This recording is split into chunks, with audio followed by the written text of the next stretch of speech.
저는 약 23년 전 시국으로 단기 선교사로 파송받은 적이 있습니다.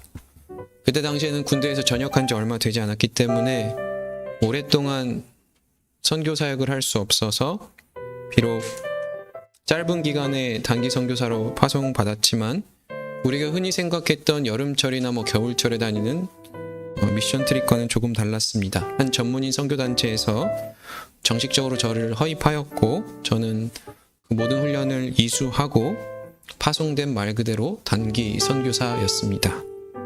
당시 저는 대학에 입학하면서부터 선교에 대한 비전을 품고 있었죠. 그래서 선교지에 직접 거주하면서 사역에 동참할 수 있다는 사실만으로 제게는 꿈과 같은 기회였습니다. 하나님께서 어떻게 보셨는지 모르겠지만 제가 현재 도착하자마자 장기 선교사님과 2명의 단기 선교사가 있었습니다. 그들과 함께 저는 현재 적응하기도 바쁜데 바로 캠퍼스 사역에 투입되었습니다. 낮에는 학생 신분의 비자를 유지하기 위해서 학교에서 어학연수를 했었고요.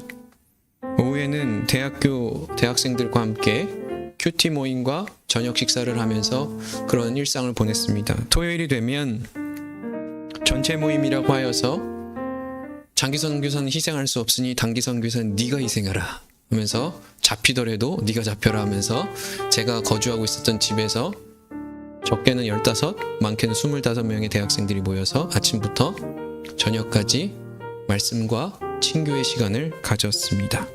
방학이 되면 수련회도 다녀왔었죠. 돌이켜보면 정신없이 바쁜 나날들이었습니다. 하지만 그만큼 열심히 사역했어요. 감사하게도 사역은 안정기에 접어들었고요. 나중에는 함께 사역했던 장기 선교사님과 한 명의 단기 선교사, 그땐 누나였는데요. 누나가 따로 다른 지역에서 캠퍼스를 개척할 정도, 그리고 기존에 있었던 캠퍼스는 단기 선교사 여자친구와 함께 말 잘해야 되죠. 여자 사람 친구와 함께 내가 캠퍼스에서 사역을 그대로 유지하고 있었고 또 다른 지역에서 개척할 정도로 그 사역은 성장기에 이르렀습니다. 그래서 저는 사역을 마치고 한국에 돌아왔을 때 제 마음 한편에는 적지 않은 뿌듯함과 자부심이 있었죠. 나름 최선을 다했고 말 그대로 누군가에게 나는 이만큼 사역했습니다라고 말할 정도의 사역적 또 성과도 있었기 때문입니다. 그런데 어느 날 단기 선교에 대해서 복귀하는 시간을 가지게 되었습니다. 그때 문득 한 가지 질문이 제 마음을 강하게 내리쳤는데요. 과연 너는 그 영혼들을 사랑했는가라는 질문이었습니다. 분명 제 안에는 선교에 대한 열정이 있었죠. 사역에 대한 책임감도 있었습니다. 그만큼 열심을 다했어요. 이것만은 거짓이 아니었고 진실이었습니다. 그러나 정작 그곳에 있는 사람들을 향한 사랑은 부족했다라는 것을 인정할 수밖에 없었습니다. 당시 그들을 섬긴다고 저는 생각했지만 돌아보니 가르치고 이끌어야 할 대상으로만 바라보았습니다. 그들의 신앙을 평가하기는 바빴지만 그들과 같은 죄인으로서 함께 울고 웃으며 영혼을 품으려는 마음이 부족했다라는 것을 부끄럽지만 고백할 수밖에 없었습니다. 그리고 그 순간 저는 깨달았습니다. 하나님을 위해서 일한다라고 생각했지만 정작 하나님의 마음을 잘 모르고 있었다라는 생각입니다. 아니, 누구보다도 복음에 대한 열정을 주체할 수 없어서 내가 하나님께 나의 삶을 가장 극적으로 드릴 수 있고 가장 지고지순하게 드릴 수 있는 것이 선교라 생각하여서 선교지에 갔고 앞으로도 나의 인생은 선교에 바치겠다라고 말은 하고 있었지만 정작 주님이 계신 또 주님의 마음이 있었던 저 한 영혼에 대한 진정한 헌신과 또 희생은 부족했다라는 것을 인정할 수밖에 없었습니다. 그리고 그런 마음속에서 훗날 이 요나서를 읽으면서 문득 이런 생각이 들었어요. 어쩌면 요나도 저와 같은 사람이 아니었을까라는 생각입니다. 사실 많은 사람들은 이 요나서를 어떻게 이해하고 있나요? 물고기에서 3일 뱃속에 갇혀 있었던 사람. 여러분 어렸을 때 상상해보지 않은 허파에 들어가야 되나? 내장이 들어가야 되나? 어떻게 하면 그 3일을 버틸 수 있었지? 그런 생각을 해보던 것이 요나에 대한 우리의 관심사였습니다. 제가 장성에서 이제 신학교를 갔을 때에는 요나서에 대해서 배웠는데 그것은 구약 성경의 최초의 이방 선교의 내용이 담겨져 있었던 것이 요나라고 배웠습니다. 그래서 저는 계속해서 그러한 생각 속에 머물러 있었어요. 어렸을 때는 참 재밌는 말씀, 또 신학교 다닐 때는 선교에 대해서 배울 수 있는 말씀 정도로 이해했습니다. 그러면서 저는 말씀을 준비하다 보니 이 책의 중심이 이방 선교가 아니라 요나 한 사람에게 초점이 맞춰져 있다는 것을 새삼스럽게 발견하게 되었습니다. 여기서 퀴즈 한번 낼까요, 여러분? 네. 제가 뭐 거는 건 아니지만 요나서는 몇 장으로 이루어진 성경일까요? 4장입니다. 네, 이거는 제가 퀴즈가 아니에요.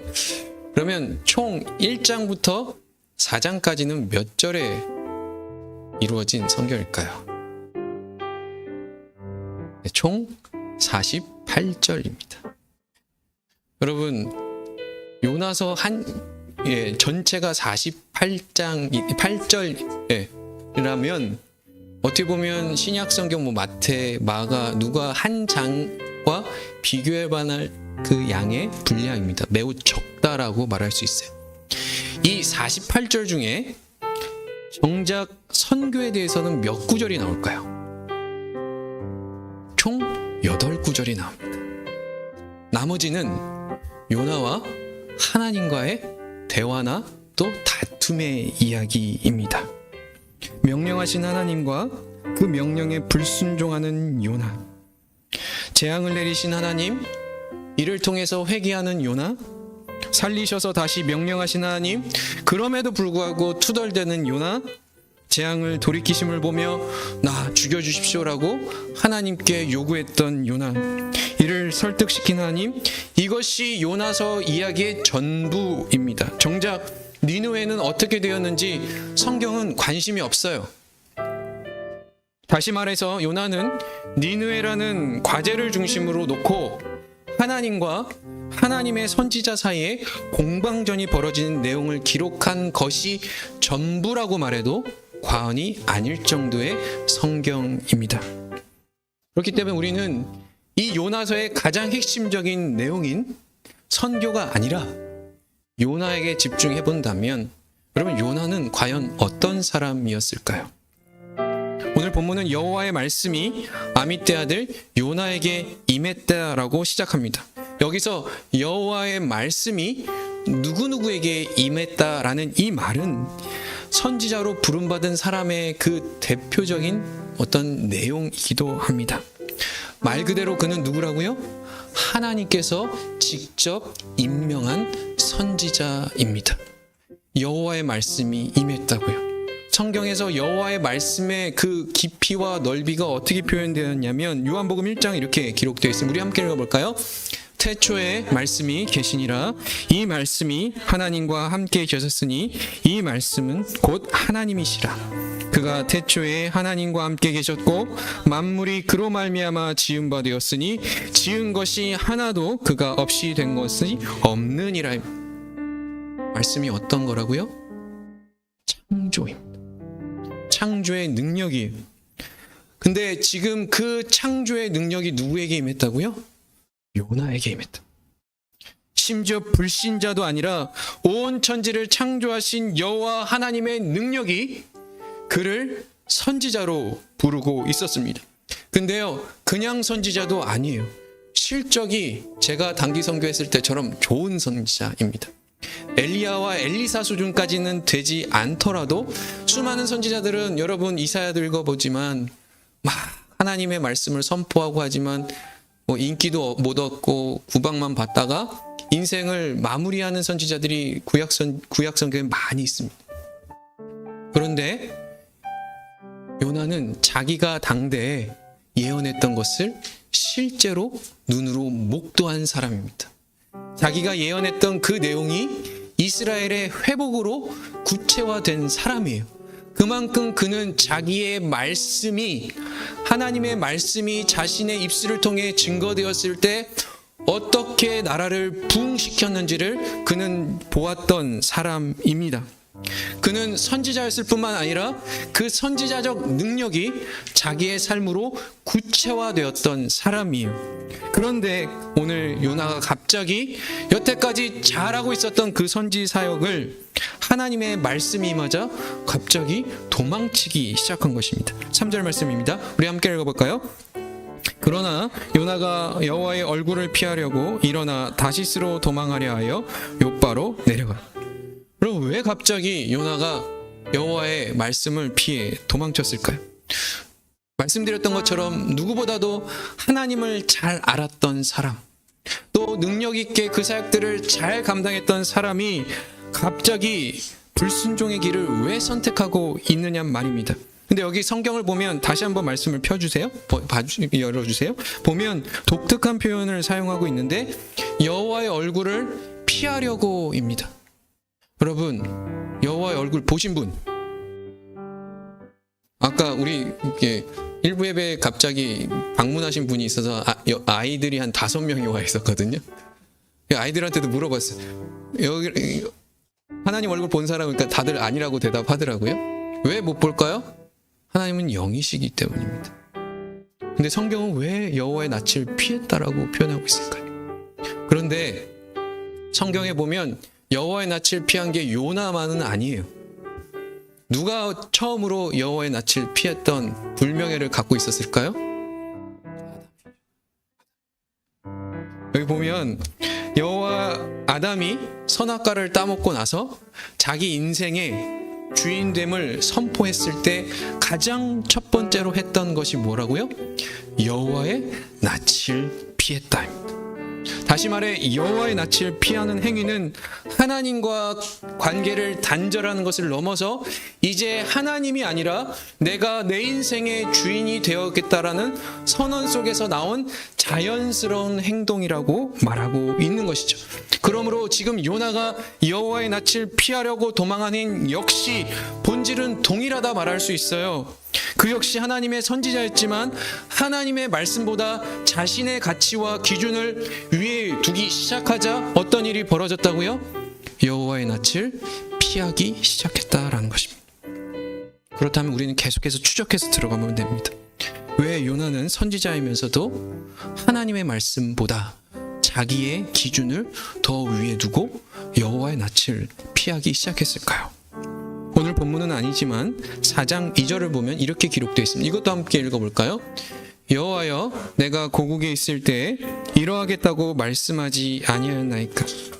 그러므로 내가 빨리 다시스로 도망하였사오니 주께서는 은혜로우시며 자비로우시며 노하기를 더디하시며 인애가 크시사 뜻을 돌이켜 재앙을 내리지 아니하시는 하나님이신 줄 내가 알았음이니. 지금 요나에게 임한 하나님의 명령은 니느웨로 가서 심판을 전하라고 하는 거였는데 그는 하나님의 의도를 너무나도 잘 알고 있었던 사람이에요. 하나님께서 어떤 판단을 내리실 줄 알았어요.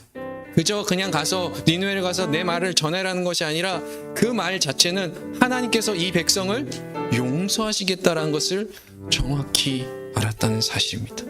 그런데 문제는 여기서 발생돼요. 니느웨나 이스라엘은 보통 관계가 아니었어요. 여러분, 만약에 요나에게 하나님의 말씀, 너 인도로 가서 이스라엘 사람인데 일본에 가서 그 당시 어떻게 보면 저 스페인으로 가서 복음을 전해라고 했으면 요나는 아마 목숨을 걸고 가서 전했을 것입니다. 그런데 바로 조금 더 옆에 있는 왜 니느웨는 안 갔을까요? 원수의 나라였어요. 그냥 원수의 나라가 아니에요. 니느웨가 회복이 되면 니느웨가 그 회복된 능력으로 어떤 일을 벌일까요? 이스라엘을 반드시 멸망시킵니다. 실제로 니느웨는 아수르의 수도였는데요. 아수르를 통해서 북이스라엘이 망하게 되죠. 요나는 분명히 알았던 거예요. 하나님께서 저 백성, 저 민족을 살려주시면 그냥 국률력에서 한 죄인을 살려주신 것이 아니라 얘네가 반드시 우리를 멸망시킬 것이다 라는 거예요. 그는 애국자였어요. 그는 옳고 그름에 대한 분명한 이해가 있었습니다. 그는 하나님의 백성과 하나님의 백성이 아닌 것에 대한 구분이 분명히 있었던 사람이에요. 그렇기 때문에 지금 요나가 여호와의 낯을 피하여 하나님의 명령을 불순종한 것은 변덕스럽거나 그가 게을러서 그런 것이 아니라고요. 오히려 그는 선과 악의 기준이 명확한 사람이었어요. 오히려 누구보다도 애국자였죠. 누구보다도 공의에 대한 분명한 기준을 가지고 있었어요. 그러나 이 분명한 선악 기준을 갖고 있었던 요나의 입장에서 봤을 때 지금 하나님의 모습은 기준이 없는 거예요. 하나님이 오히려 불의한 거죠. 그렇기 때문에 목숨을 걸고 그는 그 명령을 지키지 않은 것입니다. 여러분 한번 생각해 보십시오. 여러분 주변에 온 국민의 분노를 샀던 흉악범이 형기를 다 마치고 여러분 옆집에 들어와 산다라고 생각해 보시기 바랍니다. 그분에게도 인권이 있으니 살 자유를 아무나도 주는 거는 우리는 막을 수 없지 않냐라고 그렇게 되십니까? 여러분 흉악범에 무슨 인권이 있어요? 라면서 그 흉악범이 다시는 우리 가족을 건드리지 못하도록 최대한 막아내겠죠. 요나에게도 니느웨는 그런 입장이에요. 목숨을 걸고라도 이 나라를 망하게 만들어야 돼. 분명한 목적이 있었어요. 그러니 지금 요나의 불순종은 단순한 직무유기가 아니에요. 목숨을 걸고라도 거부할 일입니다. 그리고 실제로 목숨을 겁니다. 12절 말씀입니다. 우리 함께 이거 읽어볼까요? 나를 들어 바다에 던지라. 그리하면 바다가 너희를 위하여 잔잔하리라. 너희가 이 큰 폭풍을 만난 것이 나 때문인 줄 내가 아노라. 여러분 지금 이거 어떤 사건이냐면 이제 하나님께서 직접적으로 다시스로 가는 배에 개입을 하십니다. 큰 폭풍을 주셔서 배가 완전히 부서질 위기에 처하자 거기에 탔던 사람들이 각자의 막 신을 부르기 시작하는 거예요. 그리고 또 그것도 안 되자 그 짐을 다 바다에 던지기 시작합니다. 그러면서 밑창에서 잠자고 있었던 요나를 발견한 거예요. 그래서 끌어올리죠. 그러면서 이 일이 왜 벌어졌는가 했을 때 요나의 입으로 시인하게 됩니다. 내가 하나님의 백성으로서 하나님의 선지자로서 내가 하나님의 명령을 피해서 이런 일이 벌어졌습니다 라고 말하고 있는 거예요. 여러분 여기서 우린 한번 생각해 보십시오. 지금 요나는 회개하고 있는 것이었을까요? 내 때문에 이런 일이 벌어졌다고 회개하고 있는 것이 아니에요. 근데 사태가 이렇게 벌어졌으면 하나님 용서해 주십시오. 우리 같이 살아야 되지 않습니까? 나 때문에 이 사람들 고통당하고 있습니다라고 회개해야 되는데 요나는 회개하고 있지 않아요. 오히려 하나님께 다른 얘기를 하고 있는데 나를 들어 바다에 던지라입니다. 여러분 이거 숭고한 희생정신이 아니에요. 니느웨로 갈 바에 나는 죽어버리겠다는 것. 순종하느니 차라리 바다에 빠져. 우리 그 접신물에 코 박아 죽는다는 표현처럼 지금 자기가 할 수 있는 최고의 반항을 하고 있는 것이죠.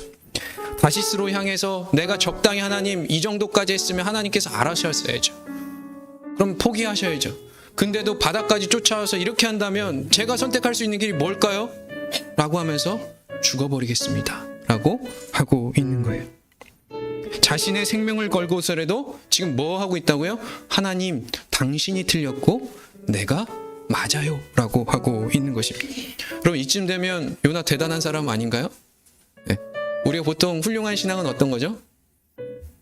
지당하신 말씀입니다 하고 하나님 말씀에 순종하겠습니다 라고 하는 것이 우리가 생각하는 훌륭한 신앙인이겠죠. 그러나 지금 하나님 앞에서 아닌 거는 아니고 긴 거는 긴 겁니다 라고 지금 당당히 말하고 있는 훌륭한 신앙인입니다. 지금 요나서가 그 얘기를 하고 있는 것일까요? 아무리 하나님이 다시 깨달아도 의심하고 고민하면서 판단하면서 올바른 길을 추구해라 그 말이 아니라고요. 오늘 오히려 성경이 말하고자 하는 바는 하나님을 누구보다도 잘 알았던 선지자, 자기가 니느웨로 갔을 때 하나님이 다음 계획이 무엇인지 정확히 예측할 수 있어서 하나님의 뜻에 대해서 분명히 알고 있었던, 그래서 내가 하나님의 뜻을 순종하기보다 내가 죽어버리겠습니다라고 말할 수 있었던 그 하나님에 대한 올바른 지식을 갖고 있었던 그 대단한 지식이 또한 그가 여태까지 믿어왔던 그 공의로움이 하나님의 마음에는 지금 이르지 못하고 있는 그 현실을 고발하고 있는 것입니다. 비록 악인일지라도 나는 그를 불쌍히 여기겠다 라고 하셨던 그 하나님의 애끓는 마음에 그가 여태까지 하나님을 섬겼던 지식이 미치지 못하고 있는 거예요. 그래서 오늘 본문은 단순히 불순종한 한 선지자의 이야기가 아니라 하나님을 누구보다도 잘 알고 있다라고 생각했던 그 사람이 정작 하나님의 마음에는 이르지 못하고 있는 것을 우리에게 가르쳐주고 있고, 그게 바로 우리의 모습이라고 이야기하고 있는 것입니다. 우리 역시 신앙생활하면서 제일 답답할 때가 언제입니까? 아까도 제 그 5명의 꼬마한테 이렇게 물어봤어요. 여러분, 신앙생활하면서 가장 답답할 때가 언제? 아무런 대답을 안 해요. 여러분, 신앙생활하면서 가장 답답할 때가 언제입니까? 아마도 이때가 아닐까요? 내가 생각했던 하나님, 그래서 내가 이렇게 열심히 하면 하나님께서 움직이실 줄 알았는데 하나님이 안 움직이실 때, 하나님의 생각이 내 생각과 다를 때 답답할 겁니다.